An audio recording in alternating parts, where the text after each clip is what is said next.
No? Okay. Minutes for last meeting. Have we got any matters of accuracy? No? Any matters arising?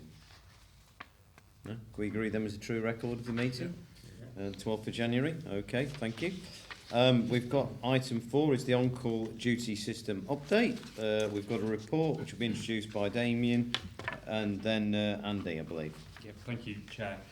Morning, members. So as you'll be aware, the on-call firefighters form a core and a really important part of our response model within Nottinghamshire Fire and Rescue Service, and 16 of our stations host an on-call crew with 30 out of our 30 fire appliances, 16 of those during the day being on call and 17 at night with the day crewing system at Retford.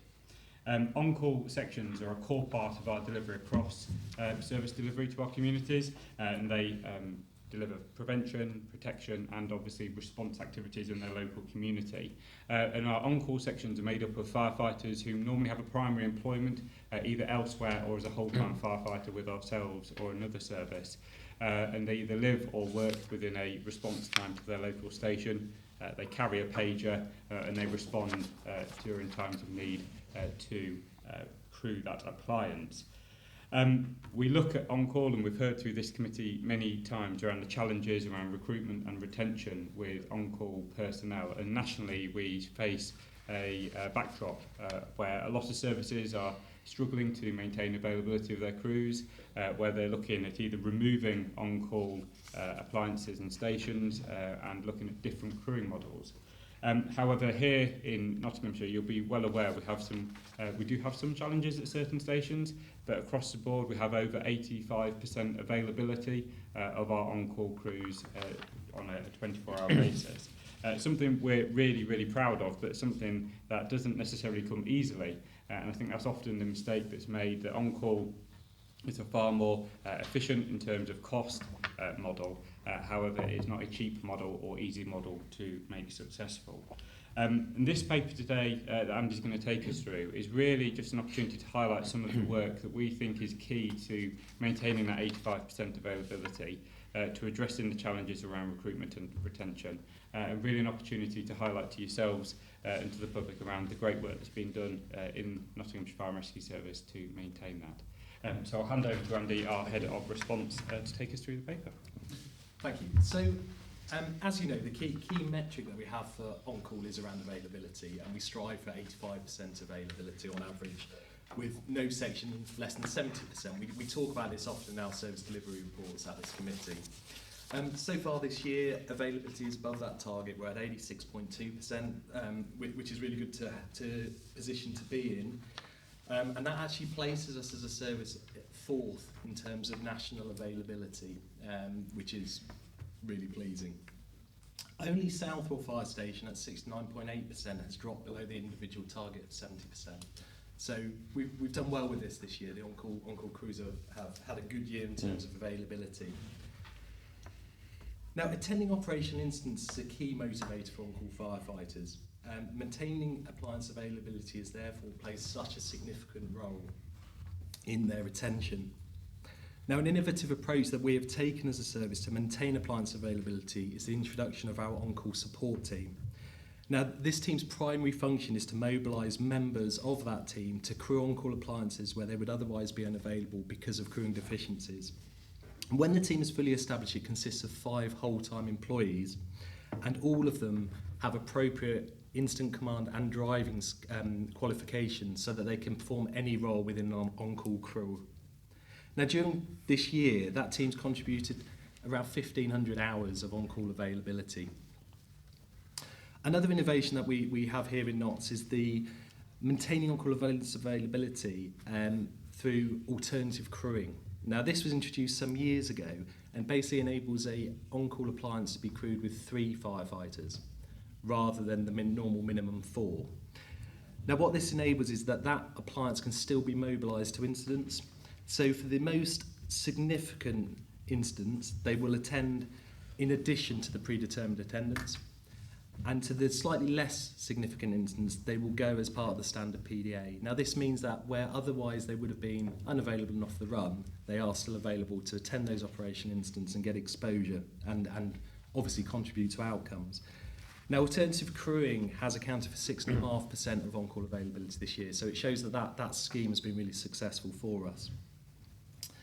Now Damien mentioned it in the introduction to the paper around a number of our on-call firefighters are duly employed by us and they have whole-time roles as well. We currently have 69 whole-time firefighters who also perform on-call roles. Now, dual employment clearly supports the availability of on-call appliances, but it also has many other benefits, including that sharing of knowledge and experience, and particularly breaking down of cultural barriers which did once exist between on-call firefighters and whole-time firefighters. Now, whilst the on-call support team, alternative crewing and dual employment have increased on-call appliance availability, it is clearly evident that the sections that have the highest number of firefighters have the best availability. It stands to reason. So targeted recruitment remains a real focus for the on-call sections and the on-call support team. Now in 23-24, the delivery of local recruitment campaigns, have a go days, and that liaison that we do with primary employers has resulted in 24 new on-call trainees beginning a career with us. Now one of the real enablers to that is that a few years ago we introduced a initial acquisition training scheme called Safe to Ride, where new recruits can do a modular training course rather than the traditional course that lasts more than 3 months, which has often been cited as a real barrier to people joining us, to get that time off from their primary employment to undertake that initial training. So the Safe to Ride modular initial training has been very, very successful in terms of enabling us to recruit more. Now the success of the on-call recruitment in 23-24 actually means that at the end of this year, at the end of March, we will have up to 14 more on-call firefighters than we did at the end of 22-23, which really does buck the national trend. Now, whilst we recognise how crucial on-call recruitment is, we also recognise that similar efforts need to go into the retention of existing on-call firefighters. So currently, 85 of our on-call firefighters have between 10 and 40 years experience in their role. The commitment and dedication serving the local community cannot be underestimated, especially when we consider that on-call staff provide, many of these provide over 120 hours of availability every week. Now, attending operational incidents, as I've said previously, is a key motivator for on-call firefighters. But however, as we all know nationally, the number of incidents that fire services attend is reducing. It's therefore been really important to enhance the role of on-call firefighters with additional opportunities to attend operational incidents.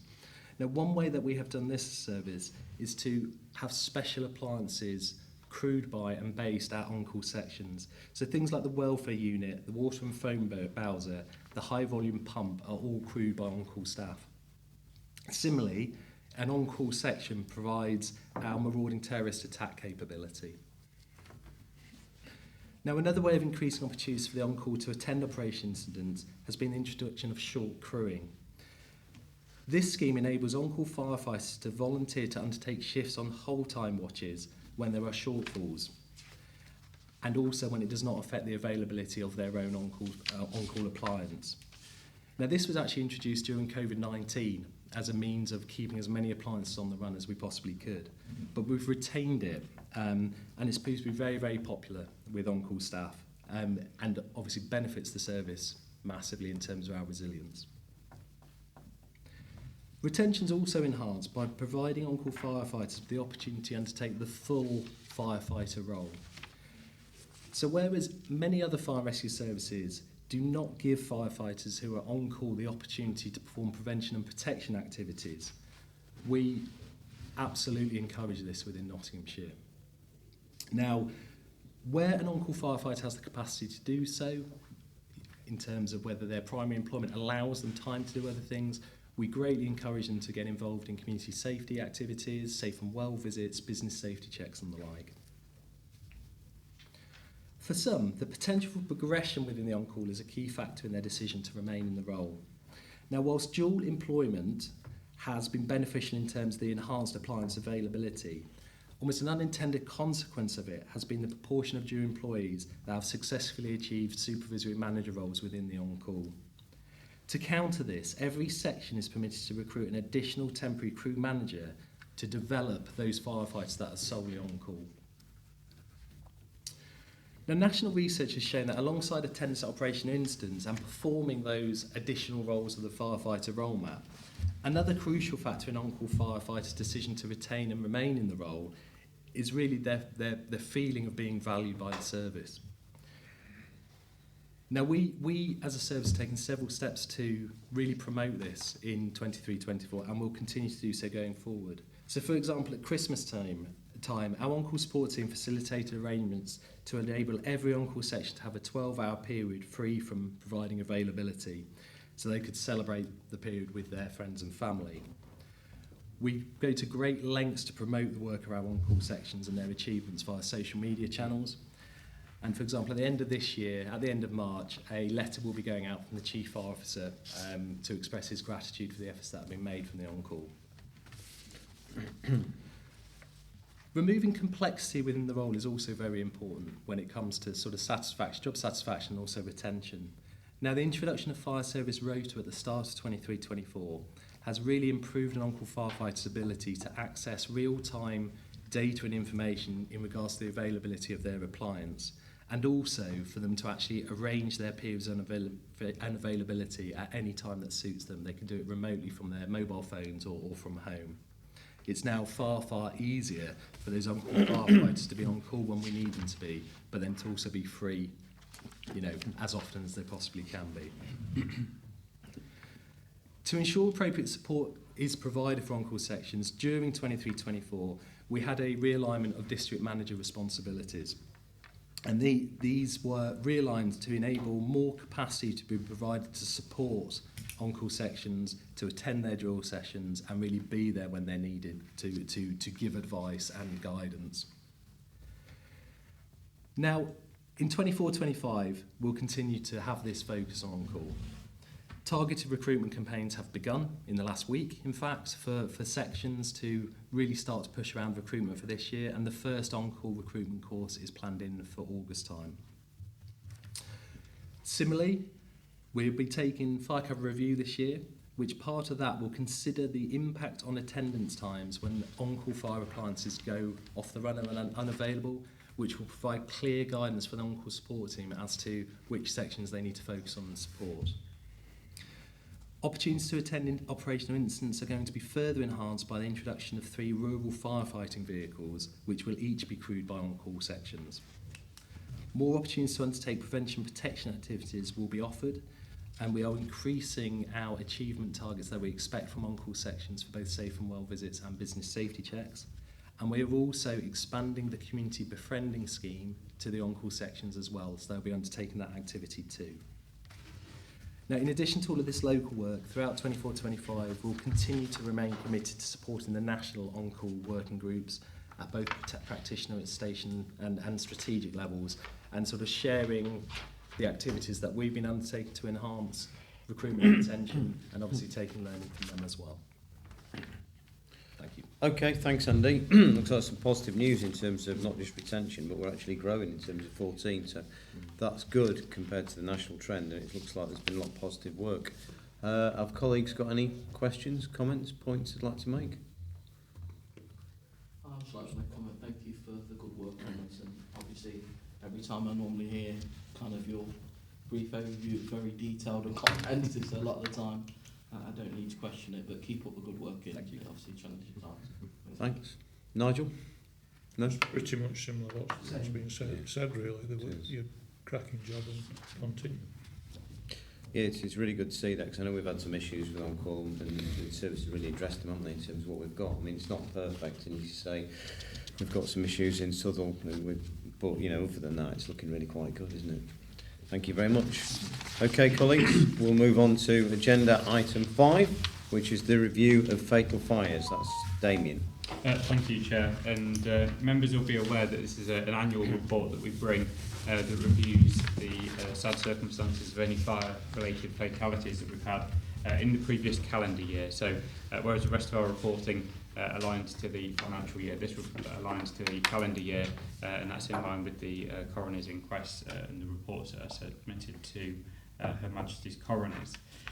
You'll see in section 1.5 we've captured there the number of fatal incidents and also the number of fire fatalities for 2023, which stands at 4. But I think just as we go into this report, it's really important to remember that each one of those is somebody from our community, the affected community around that, friends, family, and often the people who witness the incidents, and also those who respond on behalf of the Fire and Rescue Service and other emergency services to that incident. So whilst we talk in a lot of facts around this report, it's not lost on any one of us around the impact that each one of those incidents has every time. With that, we take it very, very seriously in terms of any serious injury or loss of life, to make sure that we review all of our engagement with that person, with the local community, to review our operational response, but also to make sure that we review any actions that we've had or could have had with partner agencies that may have led to a different outcome. And I'll cover some more of the detail of that as we go through the report. So in terms of the 4 fire fatalities that we witnessed in 2023, one of those occurred in January, 2 fatal incidents occurred in June 23 and 1 in December. 3 of those took place in domestic premises, and 1 of those took place in a vehicle just in the north of the county. Of the 4 fatal incidents, 2 took place in Mansfield district, 1 in Nottingham City and 1 in Bassetlaw district. And all of the people who sadly died during incidents were over the age of 45, with the oldest one of those being 61 years old. 2 of the 4 incidents were determined to be accidental in terms of their causation, 1 being deliberate ignition, and 1 remains as undetermined and is currently under police investigation.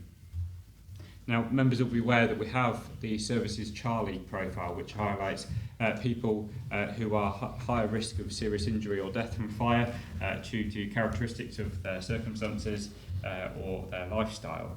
And all of the 4 incidents are captured against this Charlie profile to make sure that it remains relevant and that we're targeting our prevention activities effectively.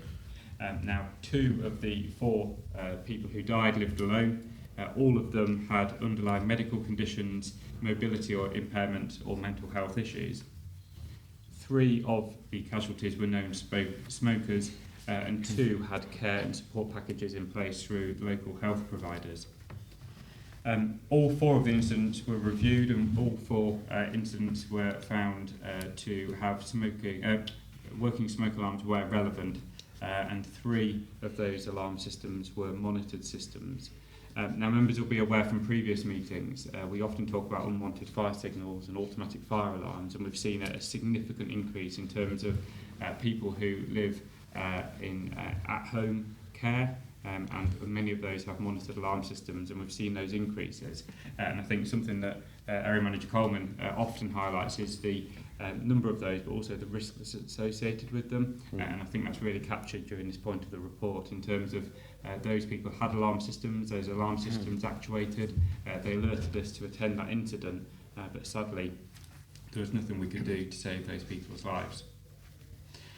Of the 4 fatal incidents, 1 address has previously known to Nottinghamshire Fire and Rescue Service in terms of our prevention interactions.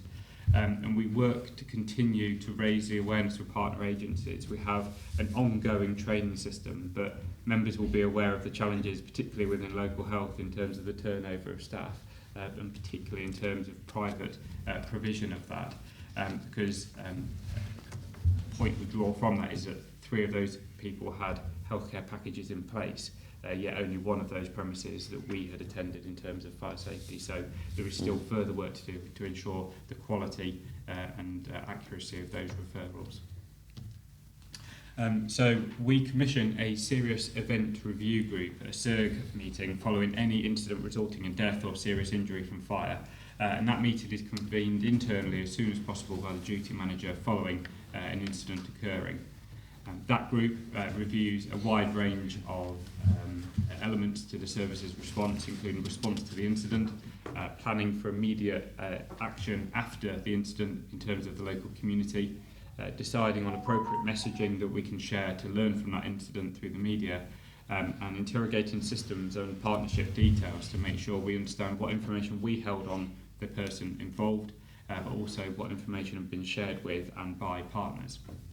We also cover an important area around welfare of the attending crews, because as you can imagine, these incidents are often quite harrowing. We undertake community reassurance and engagement at CREA activities, and you'll see from previous reporting that makes up a significant amount of our safe and well visits that are undertaken in local communities. And this is really a high visibility presence in the local affected community in the days or weeks following an incident, both to reassure local community members, but also to use the emotive time following an incident like this to really enforce the importance of fire safety in the home.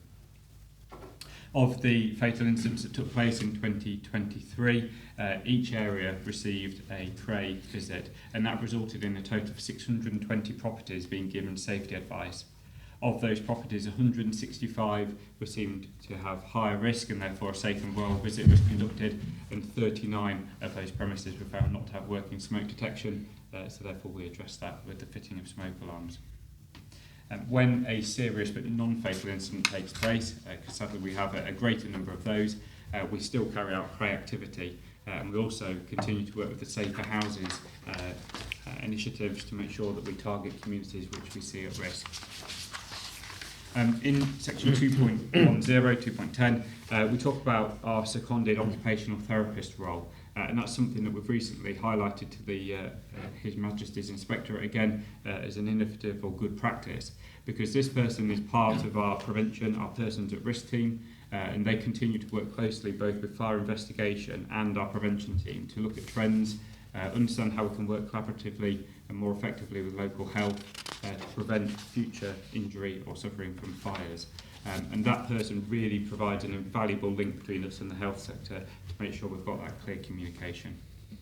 We also continue to review our Charlie profile, which, as I've mentioned, highlights those who are most at risk from fire. And the Charlie profile questionnaire is still used by staff and partners to ensure a standardised approach and make sure we're really targeting our resources to those who are most vulnerable. As I mentioned, we continue to review that, and in 2024-25, so this coming financial year, we will undertake a full review of that to make sure that we are targeting those people who are most at risk. And we review the reports from each incident involving a serious injury or fatal fire to ensure that we can direct our resources effectively. And we do appreciate the support from members on continuing to promote the Charlie profile, especially within your networks and communities. Prevention staff are going to continue to focus on our safety messaging. We have proactive engagement with communities, and you'll be aware of the restructure of our prevention department. That is the very sole aim of making sure that we reflect the changes in our community, which does see an increase in the number of people within home care, particularly with the changes we're currently seeing in the city and the proposals around the budget deficit that's being addressed. There will be more people seen, and that is also an approach by public health as well, to see more people cared for in home. That obviously is good for those people and the best for their outcomes, but it does present an increase in risk for ourselves and for their safety in terms of fire. The prevention team continue as well to work with our partnerships in both the city and county councils and with the trading standards teams, making sure that wherever an event focuses or is found to involve electrical appliances, that we work with them to ensure the safety going forward, and any recall notices are issued and shared with the public. So it's always a sad report to bring to members to look back at the incidents where we were unable to save people's lives. But I think we owe it to those people, to their families and to the community to make sure we learn from them. And I hope that this paper gives you that reassurance that we continue to do that objective learning. But I'm happy to take any questions, Chair. Thank you very much. Thanks, Damien. Yes, I mean, I would like to reiterate that. Obviously, there's tragedies there. It's good to see the number of fatalities gone down, but each of those four is someone's, loved one, etc., and think of the community. So our thoughts are with them. Devonte. Yeah, thanks once again for a great presentation and obviously the great work that you're all doing. I had a question which is kind of obscure, but I think it's important. We've got massive influx, obviously, with manufactured products from China, which include batteries that obviously use quite a lot of lithium, etc. Do we have any incidents that correlate with fires that are triggered by batteries? And the reason I'm asking that is because quite a few residents within my ward have had issues with batteries exploding, whether it's on their phone or devices that they've got, and it's something that I actually started thinking about more because I've got batteries stored away in my house that are years old. So it'd be interesting to know kind of what the fire services experience is with that, and if it's something from a review period where you say if you've had a battery for a few years, please take it out or dispose of it effectively, or if that's an issue you deal with. Absolutely, it's an emerging and continuing issue, both locally and nationally. And the National Fire Chiefs Council have led some work around lithium-ion batteries in particular, and of those, the ones that are recharged, you're absolutely right. Those that aren't bought from a reputable source, those that aren't the right standard or CE mark, then do present a risk. And we have a page on our website which tries to promote that. It's something that we cover in our Safe and Well visits as well when we visit people. But the charging of e-scooters, the charging of e-cigarettes, the propensity of rechargeable lithium-ion batteries is significant. Not only that, but they continue to pose a threat, so the non-responsible disposal of those batteries also cause issue. And we've seen really significant incidents at recycling centres in the city and in the county over the last couple of years where the cause has been determined as being lithium-ion batteries that have been wrongly disposed and then break up and combust during that recycling process.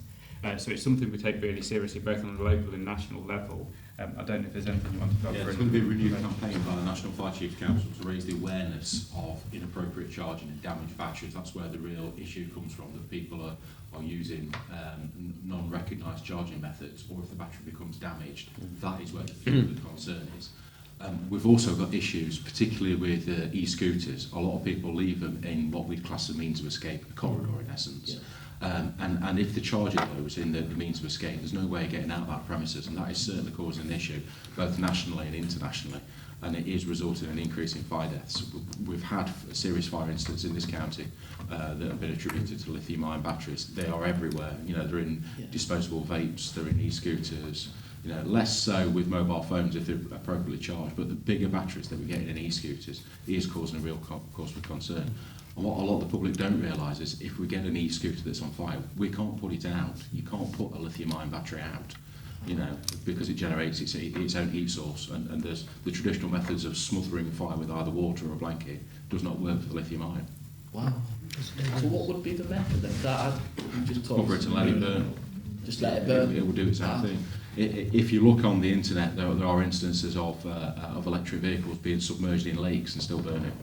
So if that puts it into context of how serious this issue is, and a growing, like the Assistant Chief said, a growing and emerging issue, both nationally and internationally, it's a real concern for us, because these batteries we can't put out, we can't do anything with them once they do catch fire. So it's going to be a problem ongoing that just getting bigger and bigger. Correct. We look forward to when you guys do a handout or anything of that campaign. If you could share that with me, I think it'd be good for my listeners as well.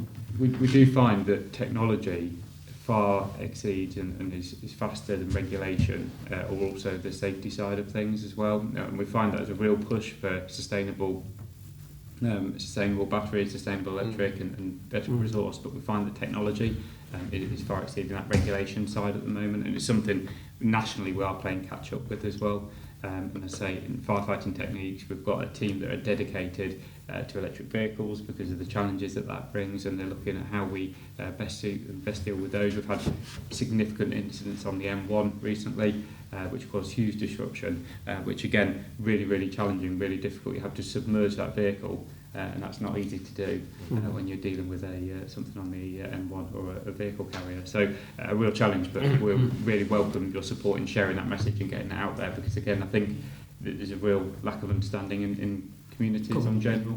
Well, when you just mentioned that actually as well, that's something I didn't know, that you just have to literally let it burn itself out. You can't actually fight that fire. Obviously if that's in a really occupied space or building, then that's something that spreads to other things that you can fight, but then you have to stop because that could cause even more. And that will be a challenge if you think of multi-storey car parks. If you have an increased presence of electric vehicles, catches fire, it's going to spread to the rest. Yeah. And it's going to be a significant concern in multi-storey car parks, but also in take-all garages in people's homes. You've got an electric vehicle charging overnight in a take-all garage. Again, that vehicle will keep burning. We had a very sad incident recently in somebody's front room where they were adapting e-scooters and they were doing their own DIY with those. And the problem with lithium batteries, if they're damaged, they ignite with explosive force as well. And we saw young children affected by that incident, suffering quite severe injuries. A very difficult incident to deal with, but a real impact on that family, but also the local community as well. So it's a very concerning area, and we're doing a lot to try and educate people and make sure they. You've actually got me worried because I've got an e-bike that's in the hallway that I need to. What I will say is if they are get moved today. if they're bought from a reputable source, if they're charged effectively, and if they're stored safely, then they're perfectly good to have. But it's where people either tamper with them, they become damaged, they're not charged or bought from a reputable place, and we see real challenges with that. It's difficult, isn't it? Because I mean, obviously, obviously blocking a means of escape is something we need to highlight. But at the same time, people will buy e-scooters because they're better for the environment, they think, or they're cheaper, etc. And I've not thought about that. I mean, to be honest with you, I've got a hybrid car now. You've got me thinking. Oh, wow. Obviously, I charge it, and you get them because it's better for the environment. But you're thinking, actually, hang on a minute. Could be lazy. Yeah. So I'm not joking aside. Actually, people need to know that because I've never actually thought your car could actually. I haven't got a garage, but other people are increasingly getting them. That's a huge fire hazard, actually, isn't it? You see people plugging them into domestic supplies on and what have you. It's interesting. When you tie that into petrol as well, it's going to be an explosion as well with that, isn't there? With hybrid vehicles, and that actually the point that Nick's just raised there around hybrid vehicles. You've mentioned a couple of incidents that you've had on the M1. What does that look like in terms of the person who's driving the car? Have they always managed to get out safely? Yeah, so far they absolutely have. The firefighting method that we use is initially to try and put a blanket across it to spread it, to prevent it spreading to any other surrounding hazards, vehicles, etc. But then literally it's putting on a low loader and putting in a skip of water and escorting it. So we follow the recovery vehicle that takes it to a compound and where it's allowed to burn out over a period of days. But that is literally the technique that we're employing. Big threat. Well, that's news to me. I suppose it's been news to other people. So people are now getting them for environmental reasons and tax reasons, aren't they? What have you? And then probably not even considering that's actually a potential hazard. So if anything comes out of it, we can spread about that and mention it. So I've not thought about it myself.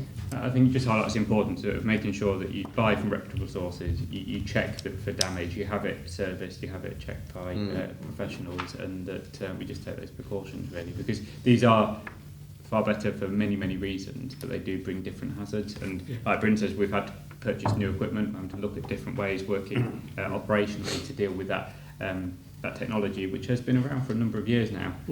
But we do play that sort of chasing game in terms of trying to stay ahead of emerging technology. It'd be interesting to see as well how this technology evolves in terms of firefighting lithium fires, because again, like Nick's just said quite rightly, I've not today. I'm learning something new that I just assumed that how that develops over the next few years in terms of at the moment you're submerging the vehicle potentially in a skip and it's still burning for days. What would be the alternative? So I think with kind of some of the developments that I've seen here since being part of this board, it's going to be interesting to see what happens in the next few years if there are better ways to fight these types of fires. So thank you. I bet we've got families that have electric car on the drive and at the side of it, look at the other car that they've got, so petrol. And it's in your garage, isn't it, charging overnight? I mean, you think certain houses, like for example e-cigarettes, think it's better people aren't smoking. Well, they leave cheap e-cigarettes, there could be bootlegs, bought on eBay, whatever, plugged in overnight, or they leave them when they're going out for the day, whatever, and then the thing goes up like, that's these are things that we now need to be, because in the past you used to think about, people leaving cigarettes, burning when they fall asleep after the pub, or chip pans, and I'm like, well, actually, it's moved on, hasn't it? This case was moving on with it. Promoting the Charlie profile, which is in here as well, to make people aware of that. Absolutely. Okay, well, thank you. Just for noting that, folks, are there any other comments or observations? been educational, nothing Yeah, else. yeah, Brilliant. it's real education. I mean, just for me, I think I'm looking forward to the campaign that's going to be coming out around lithium batteries, because I'm now going to go away from this. I'm sure that the chair is, and all the other councillors here are going to be discussing this, because I feel like I've learned something. But in terms of what measures you guys are doing from a technological point of view to fight these in a way that might not have been done before, because this is a new style of fire that is slightly chemical based, because it's chemicals that burn underwater as well. So it'll be interesting to see where that goes, and if there's any updates in the future, I'd love to know. Yeah, we'll bring that back. Okay, thank you very much, colleagues. I'll close the meeting. Thank you very much for your attendance and your work. Thank you. Appreciate it.